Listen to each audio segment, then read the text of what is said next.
우리나라의 3차 예선 결과가 나왔습니다. 거의 최상위 결과라고 할 수 있는데요. 이라크, 요르단, 오만, 팔레스타인, 쿠웨이트와 한조가 되면서 중동컵에 우리나라가 초청된 느낌입니다. 우리는 여기서 2위 안에 들면 월드컵에 직행합니다. 사실 오히려 좋습니다. 국내 리그에서 뛰는 선수들이 합류하기도 괜찮고 유럽에서 뛰는 선수들도 거리상으로 가깝습니다. 호주 같은데 원정 걸리면 정말 고생을 하게 되는데 그나마 그런 부담을 줄일 수 있겠죠. 저는 이 부분도 크다고 생각합니다. 한 국가씩 살펴보겠습니다.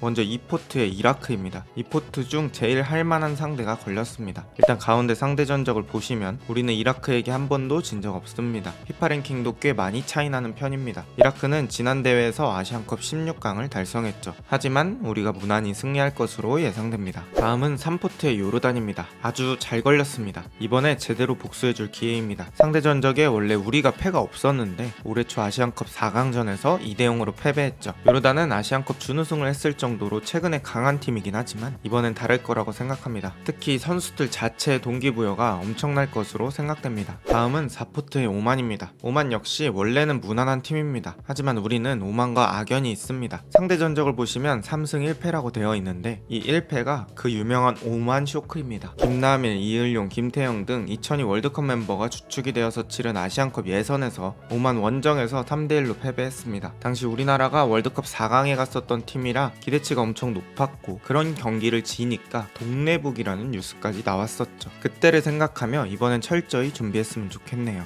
다음은 팔레스타인입니다. 팔레스타인은 우리와 상대 전적은 없습니다. 하지만 결코 무시할 수 없는 팀입니다. 지난 아시안컵에서 팀의 첫 승을 거뒀고 그 승점을 바탕으로 첫 16강 진출을 이뤄낸 팀입니다. 오히려 데이터가 없다는 것이 경계해야 하는 부분이죠. 당연히 체급은 우리가 압도합니다. 쿠웨이트는 우리 조의 최약체입니다. 2000년대에는 중동의 강호라고 불리울 정도로 잘했는데 지금은 쿠웨이트 축구의 최고 암흑기입니다. 이번 아시안컵 본선에도 진출하지 못했죠. 좀 특이한 기록이 있는데 쿠웨이트는 우리도 없는 아시안컵 우승 기록이 있습니다. 1980년에 자국에서 열린 대회에서 우승을 했죠. 일정 아주 간단히 보겠습니다. 올해 9월부터 시작해서 내년 6월에 끝나는 일정입니다. 11월에 중동 2연전, 3월 홈 2연전을 제외하고는 한 달 사이 중동과 우리나라를 오고 가는 일정입니다. 10경기 다 하기 전에 월드컵 진출을 확정지었으면 하는 바람입니다. 다른 조도 한번 재미로 보겠습니다. 일단 A조는 전력상으로는 이란과 카타르가 유력합니다. 추가적인 티켓이 주어지는 3위 자리를 우즈벡과 아랍에미리트 중 어느 팀이 차지할지가 중요합니다. C조는 최종 예선의 죽음의 조입니다. 일단 중국은 2위까지 주어지는 월드컵 직행 티켓은 매우 힘들어 보입니다. 피파 입장에선 중국의 월드컵 본선 진출이 수익성에 많은 도움이 되기 때문에 중국의 본선 진출을 바랄 것 같은데 많이 힘들어졌네요. 그리고 일본, 호주, 사우디가 2위까지인 월드컵 직행 싸움을 아주 피터지게 할 예정입니다. 일본 대신 우리나라가 적이 들어갔다면 진짜 상상도 하기 싫습니다. 걱정했던 것과 달리 월드컵 3차 예선 꿀조에 배치되었습니다. 최근에 서령우 유럽 진출, 양민혁, 엄지성, 이영준 등 유럽 이적설이 나오고 있습니다. 기분 좋은 주간이 되고 있는데요. 월드컵 진출도 잘하고 2년간 많은 선수들이 성장해서 북중미 월드컵에서 사고 한번 쳤으면 좋겠습니다. 오늘 영상은 여기까지입니다. 좋은 하루 되세요.